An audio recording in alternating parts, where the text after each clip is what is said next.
Почитувани, криминалното менаџирање со тутунскиот комбинат Прилеп од страна на директорите што лично ги именуваше Никола Груевски излегува на виделина.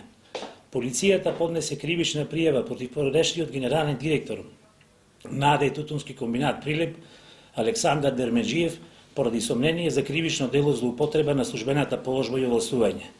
Екс-директорот Дерменџиев во текот на 2013 и 2014 година набавил над 110.000 килограми тутун од индиско потекло, без одлука на управен одбор и без да склучи договор со добавувачот.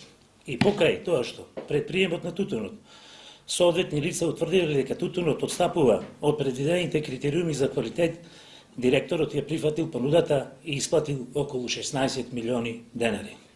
Набавениот тутун останал да скапува во магазините на комбинатот и не бил искористен при извозот на режан тутун во Албанија. Со ваквите действија пријавениот Дерменџиев предизвикал материјална штета на комбинатот од околу 16 милиони денари. Надлежните органи треба да откријат дали некој остварил корис од ваквата набавка на тутун, бидејќи тутунскиот комбинат очигледно претрпел голема штета. Почитувани граѓани, ова се само дел од причините зашто тутунскиот комбинат Прилеп од некогашен гигант се претвори во обичен откупен пункт за тутун. Вака се раскрчуваше имотот на комбинатот, се туркаше вредноста на капиталот и акциите што ги поседуваа вработените. Во 12 години криминална и коруптивна власт на ДПМН и Груевски, комбинатот направи загуби од околу 150 милиони евра.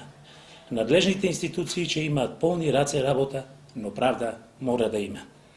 Наспроти ваквото криминално работење на ВМРО ДПМН, новата власт предводена од СДСМ го закрепнува финансиското работење на тутунскиот комбинат и работи на задоволување на интересите на тутунарите.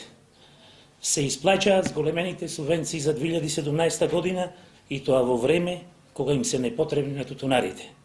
Парите се враќаат во рацете на земјоделците, за доволни производители на тутун е врвен интерес на владата предводена од СДСМ.